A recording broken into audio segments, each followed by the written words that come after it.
1,000 years ago, men believed that the Earth was flat. 500 years ago, men believed that the Earth was the center of the universe, and that the sun, moon, and stars all circled the Earth. 200 years ago, men believed that it was impossible for stones to fall from the sky because there are no stones in the sky. Meteorites, they argued, were merely stones on Earth that had been struck by lightning. 100 years ago, men believed that man could never fly. Bishop Wright said that flying was reserved for the angels. His two sons, Wilbur and Orville, later proved their father wrong. 50 years ago, Sir Harold Spencer Jones, the director of the Greenwich Observatory, predicted that man would never set foot on the surface of the moon. It's one small step for man,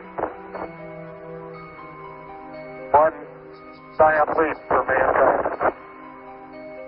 30 years ago, stories about UFOs circling the globe and landing on this planet were considered hoaxes or hallucinations. Yet more than 15 million witnesses, equipped with photographs, movies, videos, physical records, and scientific data, have proven again that man can be wrong. Most people today envision UFOs to be exactly as they are portrayed in most science fiction films and books. This is, of course, a relatively recent conception. It has been stimulated, perhaps, by our expanding knowledge of outer space. But strange sights appeared in the skies long before spaceflight or manned flight of any kind was possible. And in each century, these visions took on identities that tell much about the world view of those who saw them. Alexander the Great and his army, for instance, were harassed by a pair of flying objects in 329 BC. Most of the soldiers fled the scene, but some of the hardier men stood their ground and tried to hit the discs with their arrows and with stones from their slings. In 1492, just 4 hours before discovering land, Christopher Columbus saw a bright glowing object come out of the sky, go into the water, and travel slowly through the water very close to the ship that he was on.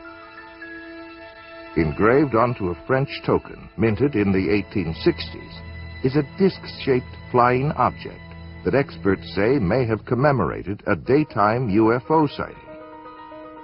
The great British astronomer Edmund Halley of comet fame also saw a series of unexplained aerial objects in March of 1716. One of them lit up the sky for more than 2 hours and was so brilliant that Halley could read a printed text by its light. There were sightings in 1897 of a lighter-than-air ship that had propellers, porthole windows, and brilliant searchlights which it directed at the ground. In 1917, what may have been the largest crowd ever to witness a UFO occurred in Fatima, Portugal. 50,000 people watched in amazement as a huge silver disc began spinning like a windmill and dancing about in the sky. After plunging toward the Earth, it climbed back into the sky and disappeared into the sun. One night during the summer of 1948, Clyde W. Tombaugh, the astronomer who discovered the planet Pluto, was sitting in the back of his home at Las Cruces, New Mexico. He and several witnesses, including other members of his family, watched a strange glowing craft move overhead. All of the witnesses agreed that the object was definitely a solid ship and that it was probably some form of extraterrestrial device. World War II Allied Air Force pilots reported UFO sightings over Germany. They appeared out of nowhere and seemed to be toying with the aircraft. Military pilots termed them Foo Fighters, Foo being the French word for fire. Retired Air Force Major Paul Deutsch describes an encounter with his crew over Japan. The particular one that my crew saw was an orange-red color, and it paced our aircraft for miles and miles off the left horizontal stabilizer. We don't know how far off. It's very difficult to determine. And so the top gunner, who had control of all the guns in the back of this B-29 bomber fired a burst. The tracers were seen to go directly toward it, but nothing happened. It's at that time that I saw it. We thought it was a Japanese secret device, probably developed by the Germans. And I might add that the fellows over in the European theater thought it was a German device, and the Germans thought it was an Allied secret weapon, and everybody thought it was somebody else's. No one knew what it was. On December 5th, 1945, a squadron of 5 Avenger torpedo bombers with 14 experienced crew members flew out of Fort Lauderdale Naval Air Station in Florida. It was a short, routine flight. Each plane had a full load of fuel, and weather conditions were excellent. But something strange happened. The flight leader called in and reported not having any sense of direction. Air Control then ordered the squadron to head due west. The leader, with alarm in his voice, then said, "We don't know which way is west. Everything is wrong, strange. We can't be sure of any direction. Even the ocean doesn't look as it should." He then stated that weird, unidentified aircraft were closing in on them. His radio went dead. All 5 planes disappeared without leaving a trace. A giant Martin Mariner with a crew of 13 was dispatched to search for the 5 missing planes. It had the capability to land on the roughest of seas, but this plane also disappeared into the grim silence of the Atlantic. What followed was the greatest search operation in history. For 5 days, an armada of 300 planes and 21 ships crisscrossed the sea and sky, but no trace of the 6 aircraft or 27 crew members were to be found.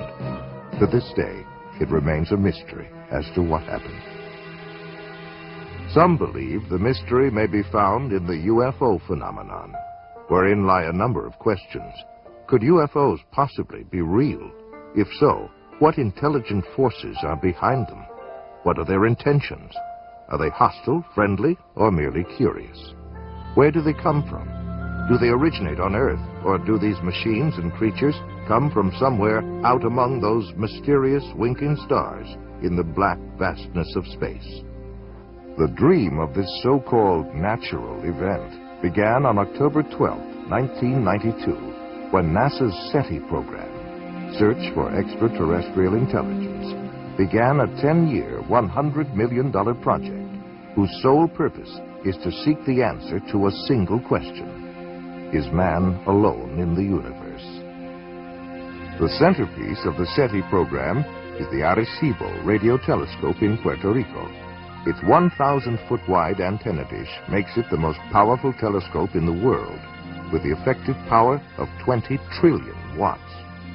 It is manned by more than 100 physicists, astronomers, computer programmers, and technicians who are staring at control panels in hopes of discovering radio waves that were created by intelligent beings. But why all of this special attention to the search of intelligent life beyond Earth? Some would argue that it is the byproduct of what has become known as the modern flying saucer era, which began on June 24, 1947. Kenneth Arnold, a 32-year-old Boise, Idaho businessman, was flying his single-engine plane over the Cascade Mountains of Washington. Arnold tells his story.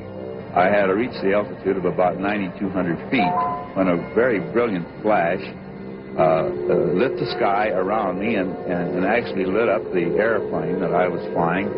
And I could see way off to the right, coming in the vicinity of Mount Baker, a whole chain-like string of aircraft coming at a tremendous speed. I could see plainly that they didn't have any tails.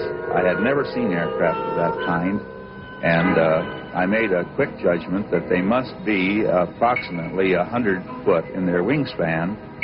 And the first unit, or first craft, flew at a higher altitude than the last. And of course, this is completely reversed from our normal flight patterns. I had a good fix with Mount Adams, and I thought I'd try to plot their speed between Mount Rainier and Mount Adams. Arnold estimated the speed of the craft at an astounding 1,700 miles per hour, nearly 3 times faster than any jet he had ever heard of. He was asked by a reporter to describe the mysterious objects. You know, they would skip and sail and give off these flashes, and you take a saucer and you skip it across the water, and it's erratic, and this is how the name flying saucer was born. This was the day, June 24th, 1947, that marked the beginning of what is known as the modern flying saucer era. What followed would be thousands upon thousands of unidentified flying objects over North America as well as other parts of the world. It seemed to hover for a matter of maybe 1 or 2 seconds, and then was out of sight within 2 or 3 seconds, which was a lot faster than it had been traveling originally. We were using our red lights and our aircraft landing lights, which is a spotlight, and pointing them or directing them at the UFO, and it was reacting to it audibly on occasion, and it did make a movement towards the lights. As we turned the light off, then it would return to its original position and remain stationary again, but it was reactive to the lights. I judged it to be at least 150 feet across it. It was saucer-shaped with a high dome. It was very shiny underneath. It was a porcelain-type finish. And I was getting a tremendous shock all over my whole body. My hair was standing up, and I had electrical static feeling over my hair on my arms and my head. I thought it was doomsday. He was standing at the doorway screaming at me to get up. We got to get out of here. It's going to get us. And I looked out there, and it was pitch black when I first looked. And by now, he's got a hold of me, and he's shaking me, and he's screaming at me, which Bill doesn't scream. I mean, he's just hysterical is the way I can explain the way he was. And he keeps telling me, we've got to get the kids out of here. It's going to get us. And I didn't see anything. So I looked again, and all of a sudden, I saw this like a real bright light. And I still didn't know what I was looking at. I didn't know what had scared him. But after looking at the way he was and looking at what I saw, I knew I better listen to him. So I went down the hallway and grabbed my daughter. And I came back to the hallway and went out the front door, and he had grabbed our son by then. When it came back up the second time, I felt like death was at hand. I figured this was it. And as soon as it touched down, then the whole area just lit up. You couldn't see anything inside, but you could see the outlines of the whole object. And it was going through the sky. Not really, it didn't seem to be going really fast. After a while, it just started straight up in the air. They were about 4 feet 10. Had very large heads. No hair on their heads. No eyebrows. No whiskers or anything like that. They had very large eyes. The odor itself I smelled stronger when the beings were near me. And when they looked at me, we did not talk verbally like we're talking now. It was a telepathy type thing. A recent Gallup poll estimates that 1 out of every 2 Americans believe in the existence of UFOs. Over 15 million people have reported seeing UFOs, of which over 2,000 were encounters with landed UFOs and their occupants. UFOs have been fired upon by jet fighters and anti-aircraft missiles, but with no effect. They give off powerful electromagnetic charges, often causing the breakdown of engines and electrical circuitry. They evoke strange and fearful reactions in animals and frequently cause profound psychological disturbances in humans. They have the ability to materialize as if from nowhere, but more often vanish into thin air in the midst of a sighting. Both human eyes and radar instruments have observed unbelievable aerial maneuvers, such as 90-degree turns of several thousand miles per hour, and have been clocked at speeds up to 16,000 miles per hour. There can be no longer any doubt, even to the most ardent skeptic, that UFOs exist. The question is, where do they come from? If they come from another galaxy, then they would come from at least 2 million light years away. Even traveling at light speed, 186,000 miles per second, it would take 2 million years to get there.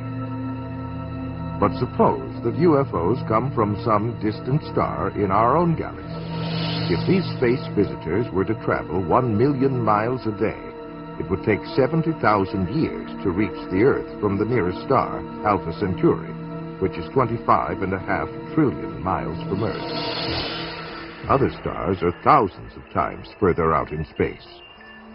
Conservative estimates indicate that a spaceship carrying 10 people and traveling 5 light years to and from a nearby star system at 70% of the speed of light would consume 500,000 times the amount of energy used in the United States in 1 year.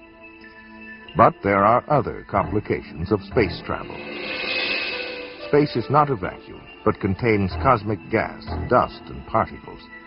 Nobel Prize winner Professor Edward Purcell of Harvard points out that a space vehicle traveling at the speed of light would collide with this space material in the form of radiation and with the impact of several hundred atom smashers.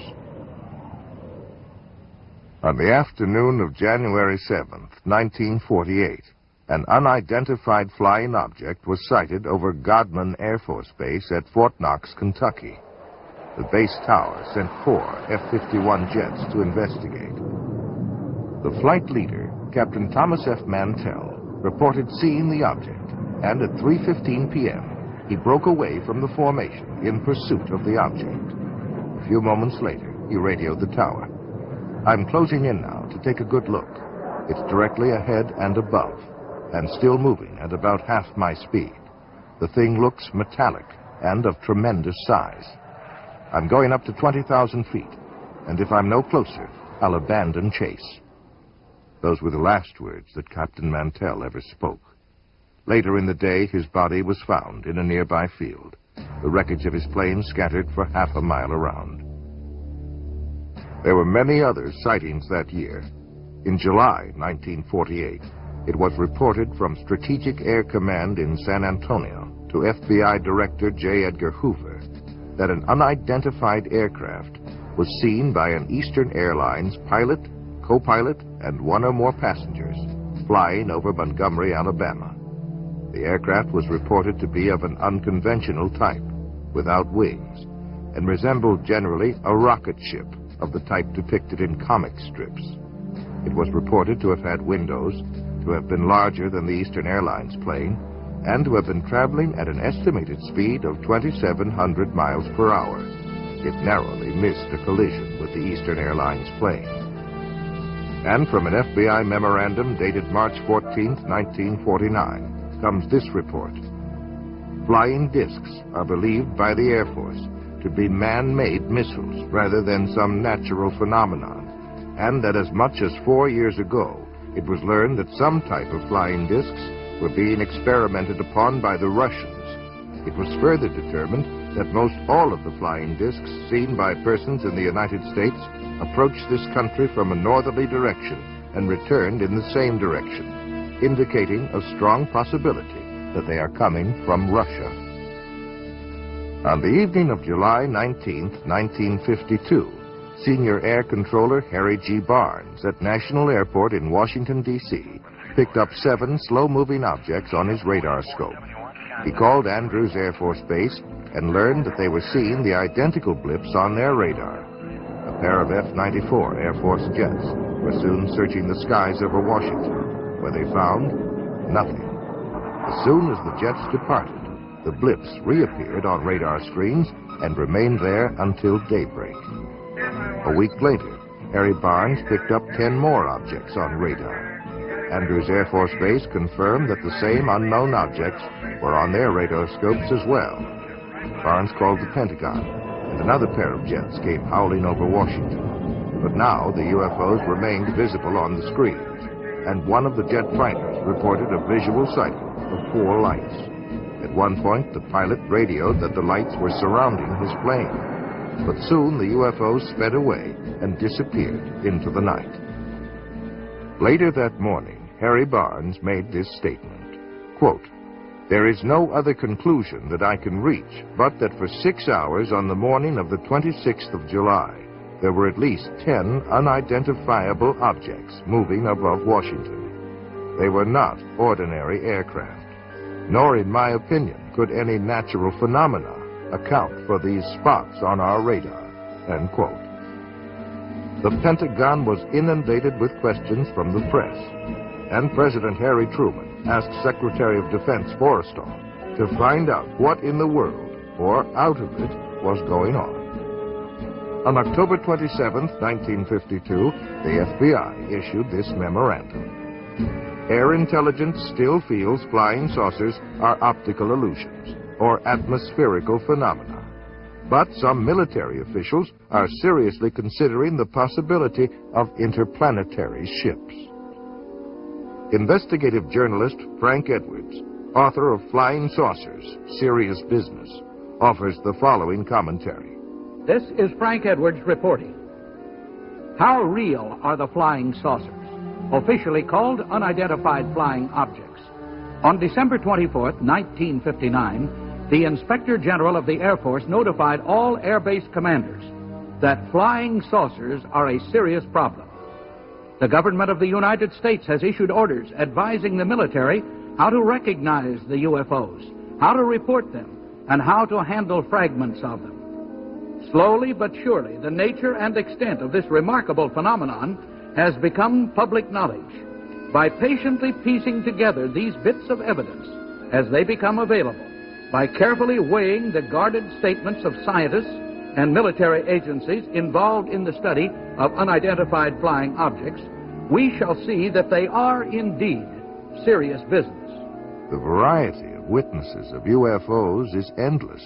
They include military personnel from the Air Force, Navy, and Marine Corps, radar specialists, aeronautical engineers, airport traffic controllers, astronomers, FBI agents, state, county, and city police, pilots and crews from American, United, Eastern, Pan American, Northwest, Western, and TWA were also on the list of witnesses.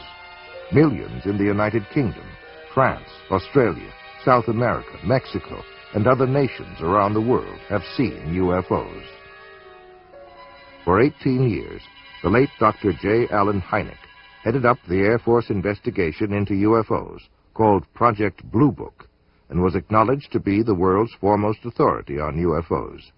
After amassing a computer bank of over 63,000 sightings, he states, "The UFO phenomenon is truly a phenomenon of our times. It is an extremely puzzling one and calls forth a wide spectrum of opinions. No matter what one may think about UFOs, no matter what one may believe about them, whether it is all nonsense or whether they represent something very, very real, three facts stand out, three facts which no one can deny. The first is that UFO reports exist. Secondly, that UFO reports come from all over the world. And the third is that many are made by highly responsible people, often scientifically trained. We scientists have no positive proof yet of the origin or even of the reality of these strange reported craft, but we do know that the reports themselves are very real. To find the answer to this magnificent scientific puzzle, the UFO phenomenon, we need to approach it with a truly open mind so we can explore all possible avenues of explanation." Among those who claimed to have seen UFOs was Senator Barry Goldwater, who said, quote, "Flying saucers, unidentifiable flying objects, or whatever you want to call them, are real," end quote. Astronaut Gordon Cooper said, quote, "I believe these extraterrestrial vehicles and their crews are visiting this planet from other planets, and are obviously a lot more technically advanced than we are here on Earth," end quote. General Douglas MacArthur was the supreme commander of all Allied forces in the South Pacific during World War II. He believed in UFOs, and even commissioned a report that was over 20,000 pages long. During one of his last speeches to the cadets at West Point, he said, "Gentlemen, the next war will not be an international war, but an intergalactic war." He assumed that not only were there UFOs from another planet, but that they were hostile. One fall evening in 1969, Georgia Governor Jimmy Carter was preparing for a speech in the little town of Leary when he spotted a bright object in the western sky. Carter describes his experience. There were about 20 of us standing outside of a little restaurant, I believe, a high school lunchroom, and kind of a green light appeared in the western sky. This was right after sundown. And it got brighter and brighter. And then eventually it disappeared. It was not, didn't have any solid substance to it. It was just a very peculiar-looking light. None of us could understand what it was. Former President Ronald Reagan made statements concerning UFOs on 18 different occasions while in office. The following is an excerpt from one of his speeches. I've often wondered, what if all of us in the world discovered that we were threatened by a power from outer space, from another planet? Wouldn't we all of a sudden find that we didn't have any differences between us at all? After leaving the White House, Reagan admitted to having seen a UFO while he was governor of California. He was aboard the governor's plane at the time. His wife, Nancy, as well as several other people, also saw it and described it as a green, glowing UFO. They chased it for some 300 miles before it went out of the plane's range. On November 7, 1975, an alarm went off at Malmstrom Air Force Base in Montana, the site of launching facilities for Minuteman missiles. A sabotage alert team immediately went to the site, where they saw a glowing orange disk the size of a football field hovering over the area. It began to rise, and the North American Air Defense Command radar picked it up when it reached an altitude of 1,000 feet. 2 F-106 jet fighters were dispatched from Great Falls, Montana to intercept the craft, but before the fighters arrived, it disappeared from the radar screens. The next day, there were more sightings, both visual and radar, over the base.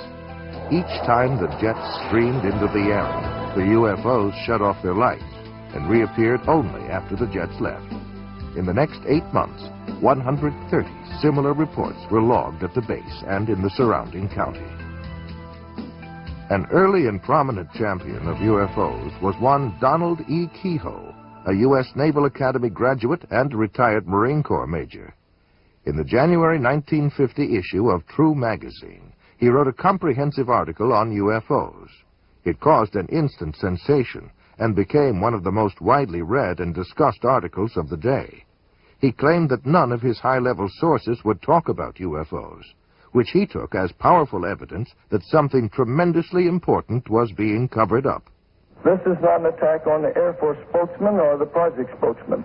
They are simply following orders to explain away all UFO sightings as quickly as possible when they become public and deny that UFOs really exist. We have not been hiding anything. The investigations have been made public. The explanations of those where there is a clear explanation have been made public. He later became director of the National Investigation Committee on Aerial Phenomena, where he questioned many governmental agencies about their possible involvement or knowledge of UFOs. The following is an excerpt of a letter from the FBI in answer to one of Major Kehoe's inquiries. In response to your letter of September 22, 1958, this Bureau does not have information on unidentified flying objects which can be released. This does not imply that this Bureau has information concerning unidentified flying objects which cannot be released. Possible communications with extraterrestrial vehicles from another planet, should the unidentified flying object prove to be an extraterrestrial, is not a function of the Federal Bureau of Investigation. Signed, John Edgar Hoover, Director of the FBI. There are 6 distinct categories of sightings. Close encounters of the first kind refers to a mere sighting of an unidentified flying object. Close encounters of the second kind includes both the sighting of a UFO as well as tangible proof of the craft having been there, such as marks on the ground, the scorching of grass, or the interference of electrical circuits. Close encounters of the third kind is the direct confrontation with a space being or entity sometimes called a humanoid. Close encounters of the fourth kind involved alleged abductions by UFOs, where people claim to be involuntarily taken on board a UFO, usually for experimental purposes. Close encounters of the fifth kind involve contactees, or those persons who claim to be in personal contact with UFO entities, usually through metaphysical or occult means. Close encounters of the sixth kind include injuries or deaths resulting from a UFO close encounter.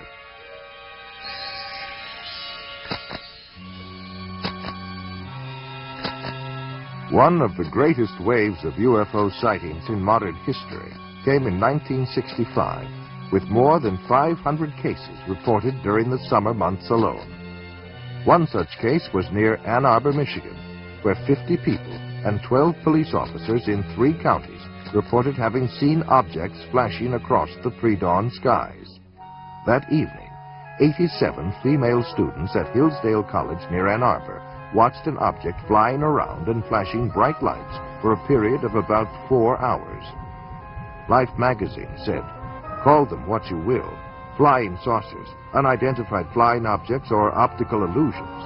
They are back again, and seen by more people than ever before."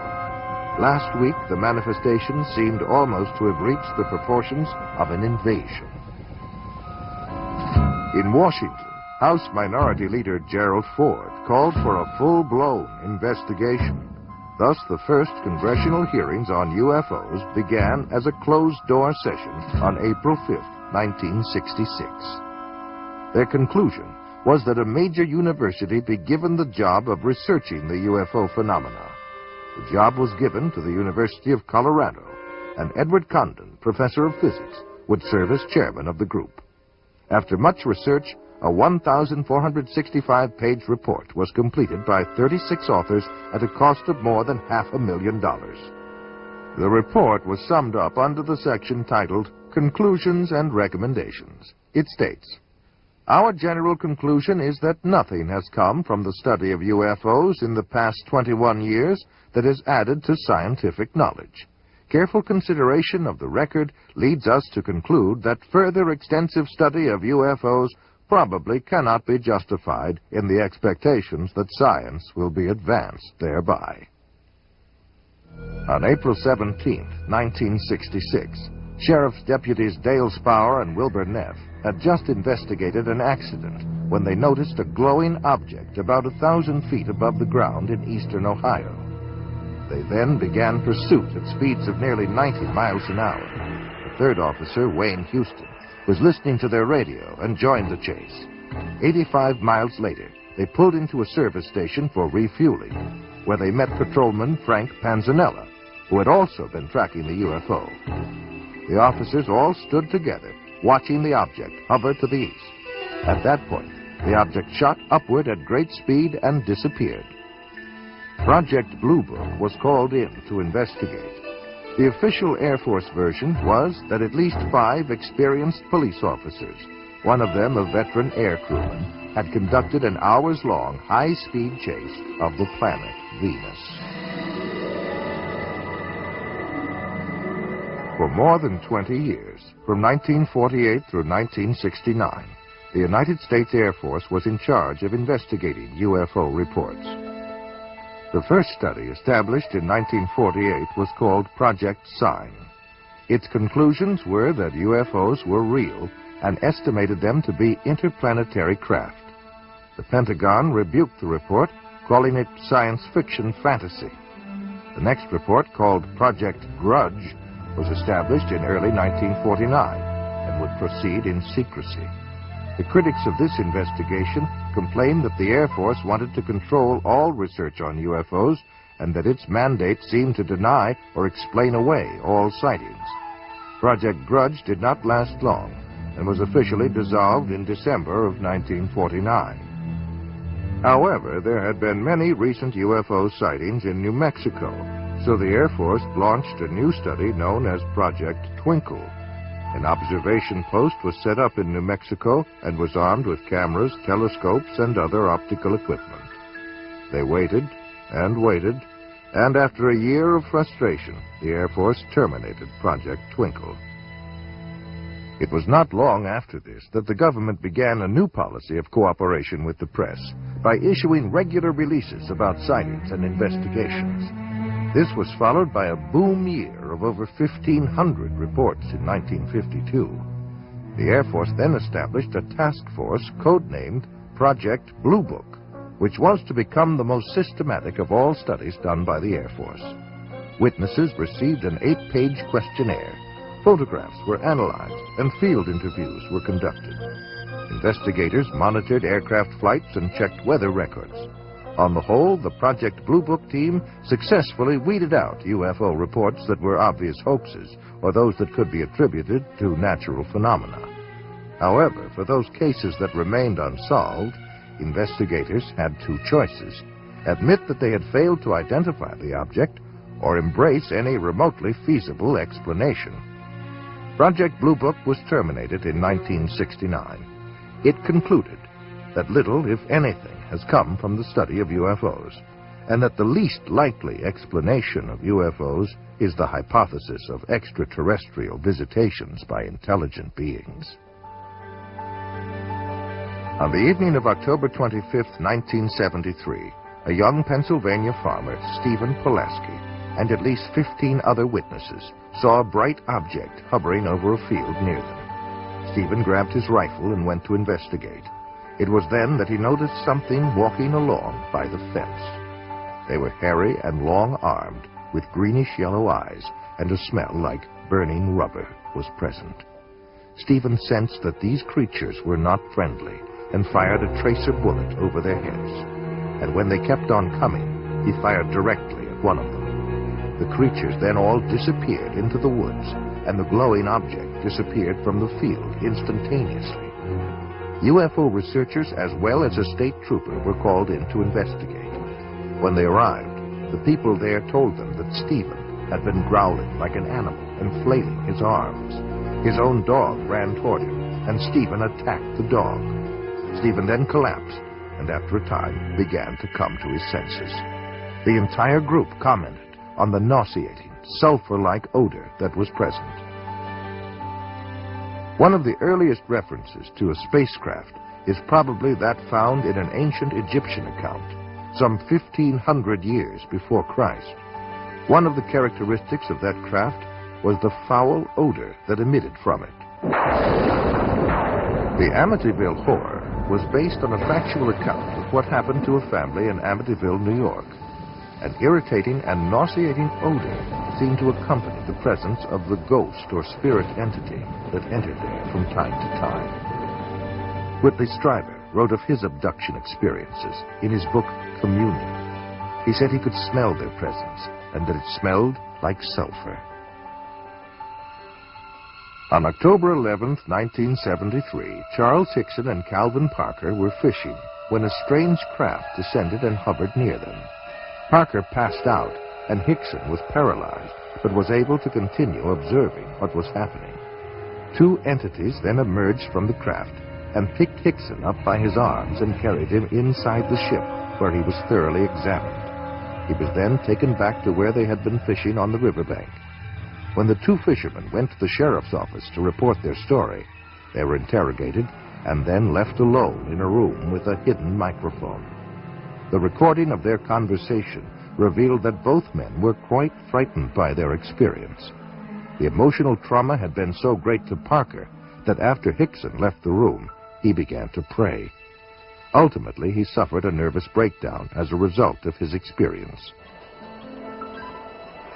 In the spring of 1959, UFOs brought panic to Soviet radar and Air Force personnel by hovering and circling for more than 24 hours above Sverdlovsk, headquarters of a tactical missile command. Red fighter pilots were ordered airborne to chase the UFOs away, but later reported that the alien objects easily outmaneuvered their jets and zigzagged to avoid their machine gun fire. The Russian spacecraft Salyut-6 returned to Earth in 1978 after 96 days in orbit.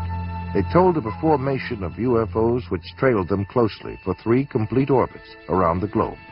One of their cameras captured 20 minutes of incredible motion picture footage of this encounter. According to a previous mutual agreement, the Russians forwarded copies of the film to the United States to be analyzed. Unofficial statements from NASA state that it is the best motion picture footage ever filmed of UFOs. The foremost Russian authority on UFOs, Dr. Felix Zeigel, contends that UFOs may have frightened, harassed, and possibly even killed Russian cosmonauts on their missions. T-minus 25 seconds. 20 seconds and counting. T-minus 15 seconds. Guidance is internal. 12, 11, 10, 9. Ignition sequence start. 6.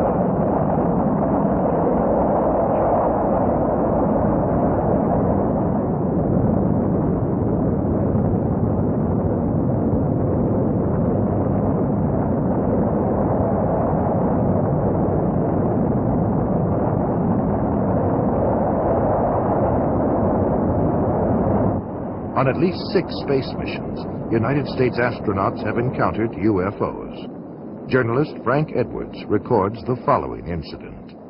As Major Cooper was making his final orbit of the Earth in May of 1963, he was approaching Perth, Australia.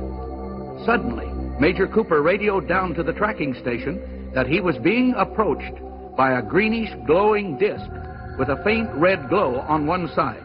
It was traveling east to west, which no man-made satellite does. 200 persons at the tracking station watched the object on the gear there. They saw it approach Cooper. Then it veered away from him and sped on out into space. It was only the first of many such cases. Every American astronaut since Gordon Cooper has also been approached by unidentified flying objects. And each time the UFOs come closer to the astronauts, and each time they remain a little longer. In 1965, Major Edward McDivitt photographed one of these objects near the capsule in which he was orbiting the Earth over the Pacific Ocean. And the photograph, as released by the National Aeronautics and Space Administration, clearly shows a bright egg-shaped thing which leaves a visible trail from its propulsion system. The more we study the evidence that is being assembled all over the Earth, the more inescapable the conclusion that man had best prepare himself for the greatest event in human history. The realization that we are about to contact, or to be contacted by, sentient beings from elsewhere in the universe.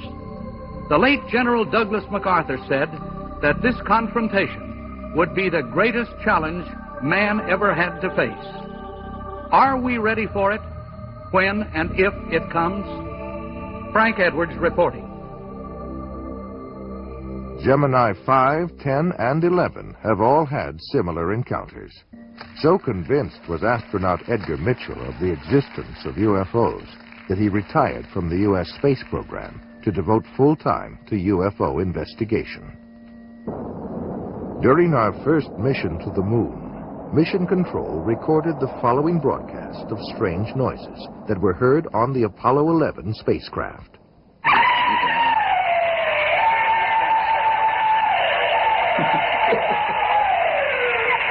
This is Apollo Control. Still no explanation. The weird noises emanating from Apollo 11, if indeed it is from Apollo 11. Perhaps we'll all shake out later in the mission as to what these strange noises are.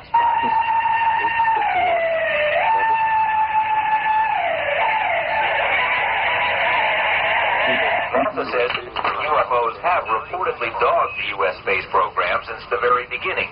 UFO researchers claim that NASA's own logs show that virtually all of the early Gemini and Apollo missions encountered UFOs. NASA has explained most of these sightings as space debris or solar flares, but some of its own astronauts have disagreed. UFO sightings have been reported by James Lovell, James McDivitt, Wally Schirra, Deke Slayton, Gordon Cooper, and others. In March 1989, some strange transmissions occurred during a space flight. A Maryland ham radio operator picked up the voice of Discovery pilot Colonel John Blaha speaking on a secret NASA channel.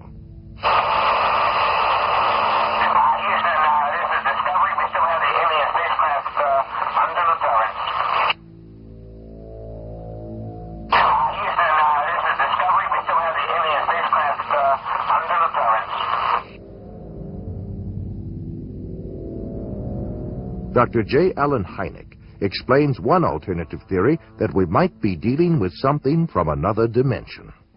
One of the most intriguing aspects of UFO sightings is their apparent isolation in space and time. Sightings are usually made in one place at a time and last for short periods, sometimes appearing out of nowhere and vanishing into nowhere. This is much more suggestive of a parallel reality than, let's say, visits from some faraway planet, in which case we might expect them to stick around for a while. The British journal Flying Saucer Review was established in 1955 and is widely recognized as the leading UFO publication in the world. It is authored by over 50 experts worldwide who conduct major UFO investigations. Yet an official statement by editor Gordon Creighton is most amazing. Quote, "There seems to be no evidence yet that any of these craft or beings originate from outer space." End quote. Close encounters of the fourth kind are by far the most frightening. Those who claim to have been abducted by aliens and taken against their will. Perhaps the most famous case was that of Betty and Barney Hill. Their story began on the night of September 19th, 1961, as they were returning to their New Hampshire home from a vacation in Canada. They saw a distant point of light which seemed to move erratically. As it moved closer, it became more intense. Betty Hill remembers. This craft left the top of the mountain, came out of the highway, and stopped in midair. Barney took the binoculars and started out of the car in an attempt to identify the craft. And as he did this, he saw a group of figures standing in the windows looking down at him. One was saying to him, "Don't be afraid. Keep looking. Keep looking. Stay there. Don't be afraid. No harm's going to come to you, but stay there." And the craft started to descend. And Barney ran back to the car, saying we had to get out of there. They were going to capture us. And we took off speeding down the highway. They made it home without further incident. But in the days and months that followed, they experienced nightmares, flashbacks, and extreme anxiety. They were also unable to account for more than 2 hours between the time they first encountered the UFO and the time they reached home. Where had the missing time gone? What had happened? They sought out a psychiatrist, and through hypnosis, Betty and Barney Hill narrated a tale much stranger than the one that had been lodged in their conscious minds. Barney put on the brakes, the car motor died. They separated, came up on each side, took us out, took us in a path through the woods, took us on board, gave us physical examinations. We were being kidnapped. Betty Hill remembers being able to offer a detailed description of her alien abductors. They were all shot. The leader, I would say, was my height, or just a little taller than I am, and I'm 5 foot. They were bald, no hair, no eyebrows, no eyelashes, and no earlobes, no ear, we could say. Very large eyes, very small flat nose, thin slit for mouth.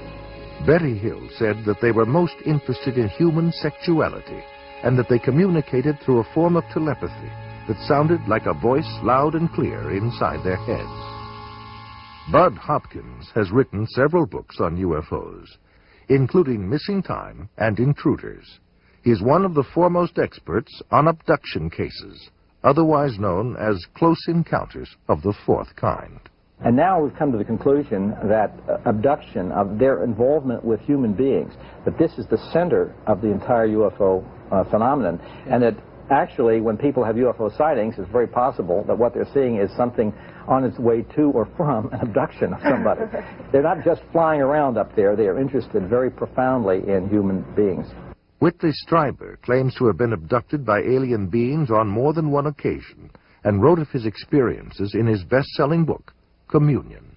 I've had, since I wrote Communion, over 55,000 letters from people around the world who've had this similar things that think they have happened to them, and we still get about 200 a week. The Intruders Foundation and the Fund for UFO Research show that 1 out of every 50 American adults, 3.7 million people, indicate that they may have had an abduction experience with an unidentified flying object. I remember my mother was taken in a Jeep, and that I was there with a UFO. There was a beam of light that came down, and I was beamed onto the ship. These experiences sound crazy. It sounds impossible. It is impossible according to our physics, but we often use hypnosis to help flesh out all the recollection. A top scientist, Dr. Leo Sprinkle, conducted a 5-year study of 82 persons who reported UFO experiences. Most of them were able to relive the experience through hypnosis, and all suffered severe psychological disturbances afterwards. They claimed to have been taken inside spaceships and examined by humanoids who communicated telepathic messages to them. Dave Hunt is an investigative journalist. His research and consulting expertise takes him around the world. Cal State University, Long Beach. And again, I forget the names of the scientists there who were working on this, and this is a number of years ago now. They did research, and they took people at random. And unless you're going to say everybody's been abducted, they took people at random and who had no such idea, no indication they'd ever been abducted. And they hypnotized them, took them into a deep state, then suggested that they were being approached by a UFO, asked them to describe it. Their description was the same as the others. They suggested, you're being taken aboard, or what do the entities look like? And they came up with similar descriptions. And then when they're taken aboard, they're, what's happening to you? Well, I'm getting a medical examination, you know, or... In his book, Secrets of the UFOs, ufologist Don Elkins made the following observation. I have found that some people can achieve the contact phenomenon simply by being hypnotized, and the same general message permeates over 90% of the millions of words received by thousands of people around the world. No one knows what hypnosis is. No one knows what goes on in the mind. It's an altered state of consciousness like yogis and witch doctors have been practicing. It loosens the normal connection between your spirit and your brain, and of course if the hypnotist can control you, make all kinds of suggestions, make you think things are happening that are not happening, make you think you have powers that you don't, experiences that you haven't, even implant memories. Other beings, if there are other minds out there, they could also do the same thing. Sir John Eccles, Nobel Prize winner for his research on the brain, describes the brain as, quote, a machine that a ghost can operate, unquote. What he means by that is your spirit operates your brain in a normal state of consciousness. In an altered state, reached under yoga, TM, hypnosis, you have loosened the normal connection between your spirit and your brain, and that allows another spirit, other entities, other minds to interpose themselves and begin to tick off the neurons in your brain, create a universe of illusion. I believe that it's demonic. I think all of the evidence indicates this. Some people claim that by allowing themselves to be put into an hypnotic trance, they are acting as a channeling device in which the extraterrestrial being speaks through them. The following is an actual sampling of those messages. We come from the Interplanetary Confederation of Solar Systems, and our purpose is to aid our brother man on the planet Earth as the new age dawns. The teacher that was known to you as Jesus was able to use many more of the abilities than the people of this planet. Unfortunately, man upon planet Earth has misinterpreted the meaning of this man's life. He was no different from any of you. He was simply able to remember certain principles. These principles may be realized by anyone at any time. It is only necessary that you avail yourself to our contact through meditation in order to begin to re-realize that which is rightfully yours, the truth of the creation and the truth of your position in it. Know ye not that ye are gods? We have been puzzled at times by the inability of the people in general of this planet to be awakened to this simple truth. We find that the state of hypnosis brought about by the evolution of thought of the people of this planet is so great that it is necessary for him to maintain a constant awareness of his spiritual nature with meditation. Man is now in the transitional period before the dawn of a new age. With peace, love, brotherhood, and understanding on man's part, he will see a great new era begin to dawn.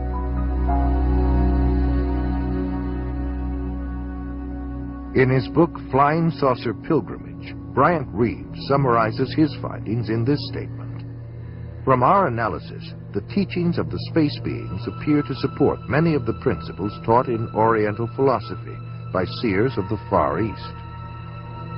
UFO researcher John Weldon then offers this question. How credible is it to think that literally thousands of genuine extraterrestrials would fly millions of light years simply to teach New Age philosophy, deny Christianity, and support the occult?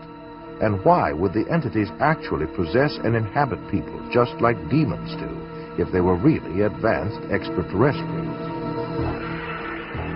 Dr. Pierre Guérin, an eminent scientist associated with the French National Council for Scientific Research, concludes that UFO behavior is more akin to magic than to physics as we know it, and that modern UFOnauts and the demons of past days are probably identical. The word demon in Greek comes from the root meaning knowledge or intelligence, implying that demons have access to knowledge and information denied to ordinary mortals. After what happened to me, the communion experiences, I decided that that might be a good idea to accept the idea of the devil just in case that's what I saw. If you look closely at the life of the world, you see the workings of evil in the world. There seems to be a sort of machinery behind it that is far beyond just the accident of human life. You can literally hypnotize a person, tell them that there's a cat in their lap, they will see it, they will hear it, purr, they will pet it and feel it. It's not physically there. You tell the cat to scratch them, you know, and bring them out of it. There are scratch marks on their cheek. A non-physical object, under the right conditions, can leave physical evidence. I think it's demonic. It's a spiritual power of some kind for which there is no physical explanation. You can't explain it with the laws of chemistry and physics as we know it. John Keel is a world-renowned expert on UFOs and has written numerous books and articles on the subject. A self-described agnostic, he made this statement. Thousands of books have been written on the subject of demonology, which is the ancient and scholarly study of monsters and demons. The manifestations and occurrences described in this literature are identical to the UFO phenomenon. Victims of demonic possession suffer from the same medical and emotional symptoms as the UFO contactees. I would say I was assaulted by something from the unknown rather than possessed by it. I hope that I was never possessed by it, although there are those who might disagree with me. And I don't think it was something out of craziness. If it came out of my mind, it came out of a part of my mind that is universal to us all. Like Stryper, there are thousands of others who have also sensed something evil and demonic. Something is here, probing people, inspecting them, planting thoughts in their minds, and manipulating their bodies. I do know from different things that are still occurring within my body that I'm still being visited. In Close Encounters of the Third Kind, that first film that came out about UFOs, the house that the mother and little boy were living in, you know, the toys began running around, the screws unscrew them in the presence of UFOs. What the film was saying was the same people that run UFOs run haunted houses. And I would say that's absolutely true. In 1969, the United States Printing Office issued a 400-page publication entitled UFOs and Related Subjects, an Annotated Bibliography. The author was the senior bibliographer for the Library of Congress, Miss Lynn E. Cateau. During her research, she read over 1,000 articles, books, and other literature. She summarizes her findings in the preface of the bibliography. A large part of the available UFO literature is closely linked with mysticism and the metaphysical. It deals with subjects like mental telepathy, automatic writing, and invisible entities, as well as phenomena like poltergeist manifestations and possession. Many of the UFO reports now being published in the popular press recount alleged incidents that are strikingly similar to demonic possession and psychic phenomenon that have long been known to theologians and parapsychologists. This document was compiled for the United States Air Force and is now in the Library of Congress. Dr. Jacques Vallée has addressed the United Nations on UFOs and was the model for Lacombe in Steven Spielberg's Close Encounters of the Third Kind. He is the author of 8 books on UFOs and has been widely recognized as the premier investigating scientist in the realm of UFO research. In his book, Messengers of Deception, Vallée says, an impressive parallel can be made between UFO occupants and the popular conception of demons.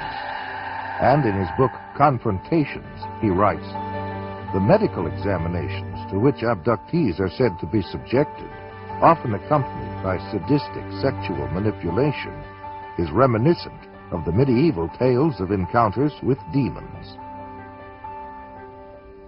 He also made this statement, I believe that when we speak of UFO sightings as instances of space visitations, we are looking at the phenomenon on the wrong level. We are not dealing with successive waves of visitations from space. We are dealing with a control system. And he states, UFOs are the means through which man's concepts are being rearranged. They are engaging in a worldwide enterprise of subliminal seduction. Jacques Vallée, at least at that time when he wrote that book, was an agnostic. Interesting that he comes to basically the same conclusions I do as a Christian from my research. And he said about UFOs, they're real, but they're not physical. They're messengers of deception. And this was based on his research of about 20 years. They seem to be psychologically preparing, setting us up for some ultimate delusion that is too horrible even to imagine as yet. I would agree with that. Dr. I.D.E. Thomas is one of a long line of Welsh preachers. He is currently the senior pastor at the First Baptist Church of Maywood, California, and has authored several books which have enjoyed wide circulation. In his book, The Omega Conspiracy, Dr. Thomas explains the phenomenon of unidentified flying objects and offers an explanation that could identify the beings who operate them. As incredible as his explanation may sound, let us regard the ancient saying of Heraclitus, who 500 years before Christ said, because it is sometimes so unbelievable, the truth escapes becoming known. The answer to all this and the clue to this cosmic riddle may be found in the ancient book of Genesis. And back there in chapter 6, we are told of a very amazing and bizarre event. The sons of God saw the daughters of men and saw that they were beautiful, and they lusted after them. And then we read they married them and sired children from them. For the past 1,500 years, most scholars, including evangelical scholars, have interpreted the sons of God as the good sons of Seth, and the daughters of men as the wicked daughters of Cain. They've adopted that interpretation because the other one is so bizarre and outlandish.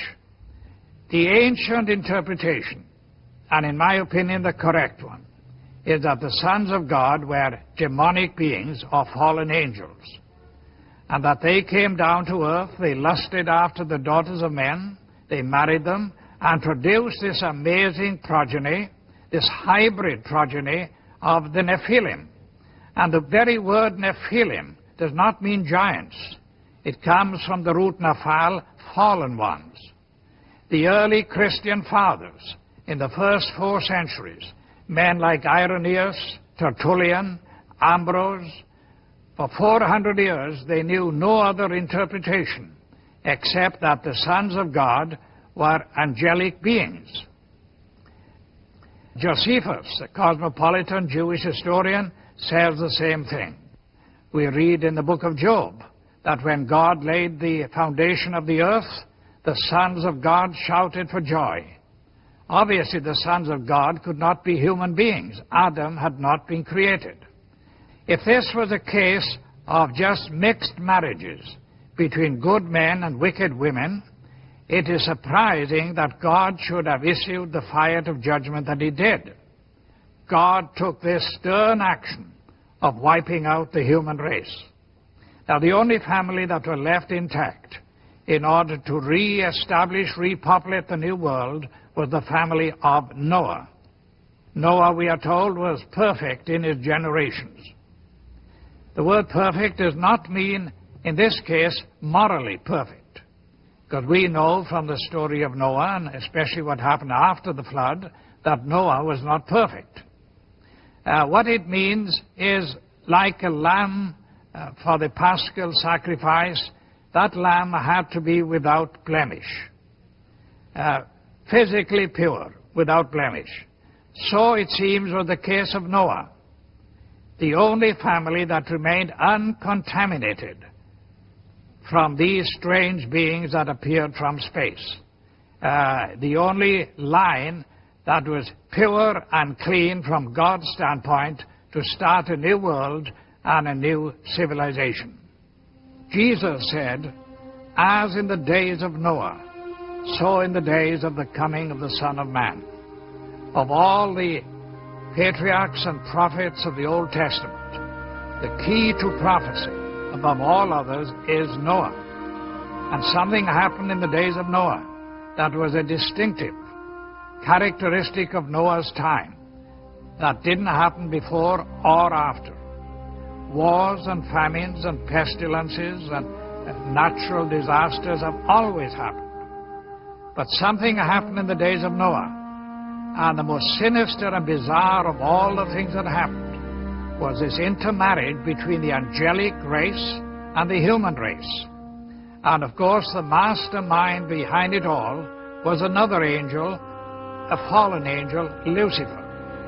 Now, we believe that as they came in those days, we may very well be on the edge of another invasion from outer space, that Satan will once again make another attempt, maybe the final assault on the human race, in order to wean men and women away from the worship of God. He has tried before, he will inevitably try again. And by seducing the human race, by sending these so-called entities from space, demonic beings, he will try to get people all over the world to worship him and to deprive God of the worship that is due to him. Fortunately, we know what the end result is going to be. But this final or omega assault that will come at the end of time may trigger the coming back of Jesus Christ to rescue his own. Satan has failed before, and the Bible predicts he will fail again. We are told quite emphatically in God's Word that the kingdoms of this world shall become the kingdom of our God and of his Christ. Satan will make the attempt, but our God, greater is he that is in you than he that is in the world.